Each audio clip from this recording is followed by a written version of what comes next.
வணக்கம் மக்களே. சமீபத்துல ஒரு புத்தக வெளியீட்டு விழாவுல சர்ச்சைக்குரிய கருத்தா காதலில் ஏது நல்ல காதல் கள்ளக்காதல், சமூகம் நம்ம மீது செலுத்துற ஆதிக்கம் தான் கள்ளக்காதல் இப்படின்னு பேசி விமர்சன வலையில சிக்கியிருக்காரு இயக்குனரும் நடிகருமான சேரன்.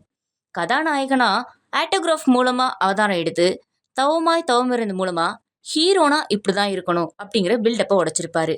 ரீசெண்டா ரீரிலீஸ் ஆன ஆட்டோகிராஃப்க்குமே நல்ல வரவேற்பு கிடைச்சிருந்துச்சு. அதை தொடர்ந்துதான் சேலத்தை சேர்ந்த ஹோமியோபதி மருத்துவர் எழுதின கண்ணக்குழியில் விழுந்த கண்கள் இப்படிங்கிற கவிதை நூலை வெளியிட்டு பேசின அவரு, பெண்ணை தான் காதலிக்கணும் அப்படிங்கிறது இல்ல, நாம ஒரு உயிர் மேல வைக்கிற அன்பு தான் காதல். பெண்கள் மீது மட்டும்தான் காதல் அப்படின்னா அது கொச்சையானது. காதலில் நல்ல காதல் கள்ளக்காதல் என்று ஏதுமே கிடையாது. சமூகம் நம்ம மீது செலுத்துற ஆதிக்கம் தான் கள்ளக்காதல். நமக்கு இது கிடைக்கலையே, நம்மால இது போல காதலிக்க முடியலையே என்று பொறாமைப்படுபவர்கள் தான் அடுத்தவங்களோட காதலை கள்ளக்காதல்னு சொல்லுவாங்க. அதனால அனைவரும் வாழ்க்கையோட சுமைகளை விட்டுட்டு யார காதலிக்கணும்னு நினைக்கிறீங்களோ தோணுதோ அவங்கள காதலிச்சிருங்க இப்படின்னு பேசியிருக்காரு. இவரோட கருத்து பத்தின உங்க கருத்தையும், லவ் பத்தின உங்க கருத்தையும் மறக்காம கமெண்ட்ல ஷேர் பண்ணுங்க.